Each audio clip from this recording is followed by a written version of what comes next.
मियां सनाउल्लाह साहब, जानना चाहूंगी कि ईरान अमेरिका मुआहिदे के सामने आने वाले जो निकात हैं वो कितने मुतवाजन हैं, या किन पर अमल हो चुका होगा या कौन से रह गए होंगे? बेसिकली आपने उनके बता तो दिया है।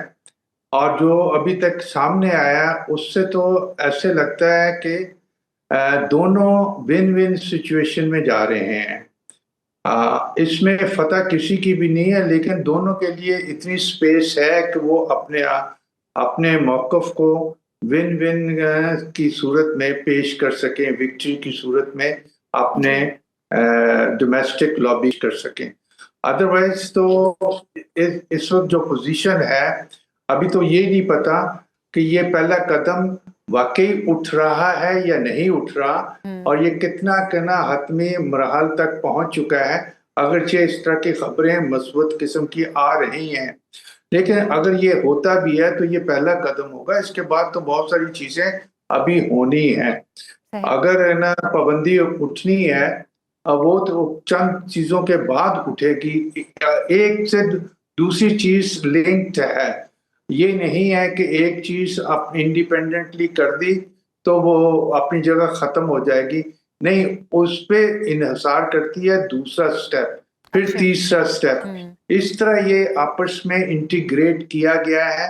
और वो बात वही है जहां आपने बताया कि इत्मीनान साजी की बात थी, और ना अमेरिका को भी ना इत्मीनान साजी चाहिए थी, क्योंकि वो भी मिसट्रस्ट करते हैं ईरान ईरान को। वो अगरचे अब फिर कहा गया है कि वो न्यूक्लियर फाइल को आगे बढ़ाना नहीं चाहता ईरान, लेकिन अभी भी उसको उस पे ना इत्मीनान नहीं है। इसलिए उसको अभी तक रखा हुआ है एक ना प्राइमरी फैक्टर के तौर पे। अभी तक तो सिर्फ बातचीत जो सामने आई है वो सिर्फ इतनी की है कि सीज फायर को जरा एक्सटेंड कर दो, आप ना हुर्मुज़ को ना आसान बना दो उसका रास्ता। उसमें से जो चीज़ें इस वक्त मौजूद पाबंदियाँ मौजूद हैं उनको उसमें रिलैक्सेशन दे दो, और ना उसमें वही वो चीज़ें शामिल हैं कि जी गुजरने का रास्ता होगा सभी के लिए, और उसमें ऑक्ट्राय या टोल टैक्स वगैरह नहीं होंगे। उसके बाद जैसे ये साइन हो जाते हैं फिर 7 दिन, उसके बाद 60 दिन, और बीच में जब फैसले होंगे उसमें नरमी आ जाएगी।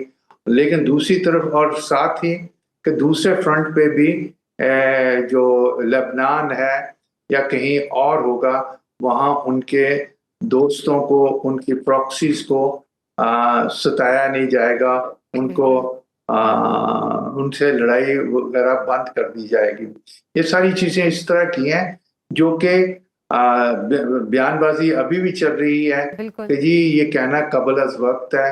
अभी हतमी तौर पे है ना कुछ डिसाइड नहीं हुआ, चंद पॉइंट्स पे एग्रीमेंट है, और वो एग्रीमेंट आउटलाइंस की हद तक है, डिटेल्स है ना या कम्प्रीहेंसिव नहीं कहा जा सकता। तो अभी तो मराहल खासे हैं, और ये बात सही है बिल्कुल कि ठीक। जंग का खतरा बहुत हद जंग का तक टल खतरा गया है। बहुत हद तक टल गया, आपने बात बिल्कुल ठीक है। सनाउल्लाह साहब, ईरान से मुआहिदे के हवाले से कुछ अमरीकी सेनेटर्स अब ये बयान दे रहे हैं कि ईरान से मुआहिदा इसराइल के तहफ़्फ़ुज़ के लिए एक चैलेंज है। यानी कि अमरीकी सेनेटर्स इस जंग को रोकने के मुखालिफ हैं। तो अगर ये जंग रुकती है तो क्या अब इसराइल तो वैसे ही इस जंग को बढ़ावा दे रहा है, तो क्या ऐसा मुमकिन है कि ये जो सीज़ फायर का टाइम है इसमें इसराइल की जानिब से कुछ ऐसा किया जाए कि ये जंग फिर से शुरू हो जाए? ये इस तरह की पॉसिबिलिटी तो रहती है हमेशा, क्योंकि ये स्टेबल है ना खिता नहीं रहा। इसमें इस जंग के बाद तो बहुत सारी चेंजेस आ चुकी हैं।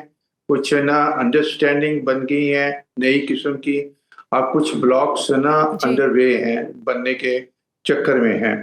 और बाकी ये जो शरारती एलिमेंट्स हैं और या एक्सट्रीमिस्ट हैं या प्रो जायनिस्ट हैं, और ना शिद्दत की तरफ उनका रुझान है, वो तो चाहते हैं ये खिता अनस्टेबल रहे।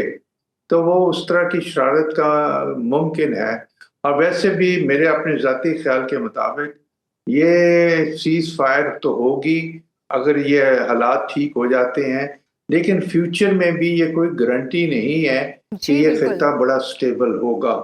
और इसमें जो सबसे बड़ा चैलेंज होगा वो पीस को मेंटेन करना और सस्टेन करना होगा। उसके बाद जो रुकावटें होंगी न मुख्तलिफ मुल्कों की या स्मॉल पॉइंट ऑफ पावर्स या पावर है ना स्ट्रक्चर्स बनेंगे, उनके दरमियान जो रुकावटें होंगी उनको सबसाइड करना, उनको बैलेंस आउट करना बहुत बड़ा ना एक जिम्मेवारी होगी उस सारी फोर्सेस की जो पोस्ट अमेरिकन है ना सिनेरियो में या मल्टीपल पोलर वर्ल्ड में उभर के सामने आती हैं रीजनल स्टेबलाइजर्स जी के जी। तौर पे। उसमें पाकिस्तान भी शामिल है, उसमें तुर्की भी शामिल है, उसमें चाइना भी शामिल है, उसमें इंडिया भी शामिल है। इसलिए किसी के है ना कंट्री को आप रूल आउट नहीं कर सकते। हाँ, किसी की रेलिवेंस ज्यादा होगी, किसी की कम होगी, ये सारा मुनसर होगा उनके अपने किरदार पे, जी। उनके अपने ना किस किस्म की रेपुटेशन और ट्रस्ट वो इंजॉय करते हैं विद कंट्रीज जो इस रीजन में हैं, और कितनी सिंसेरिटी दिखाते हैं, कितनी कमिटमेंट दिखाते हैं पीस और स्टेबिलिटी को। सनाउल्लाह साहब, पीस एंड स्टेबिलिटी में हमने यूएन का रोल बिल्कुल भी नहीं देखा इस तमाम जंग के दौरान भी और सीज फायर के दौरान भी। तो क्या वाकई एक एक्टिव, एक नए और एक ज़्यादा इंसाफ पसंद इदारे की ज़रूरत अब महसूस की जा रही है? बेसिकली आपकी बात सही है, उनका एक्टिव रोल उस सेंस में नहीं आया क्योंकि उसमें उनके पास अपनी फौज तो है नहीं, और वो उनके पास मेंबरशिप है, और उसके बाद सिस्टम ऐसा है जो 1945 के वर्ल्ड वॉर सेकंड के बाद वजूद में आया, और उसी ना चार्टर के जरिए से उन्होंने बातचीत करनी है, और उसका secretary general over the years कमजोर से कमजोर है ना होते गए हैं, और अदारा भी कमजोर हो गया है क्योंकि फंडिंग उसको नहीं है, वो इनहेंस्ड उसकी ब्यूरोक्रेसी ज्यादा होगी, डाइल्यूट होगी भी है। तो इसलिए लोग समझते हैं कि रूल ऑफ ना लॉ सही। बिल्कुल खत्म है।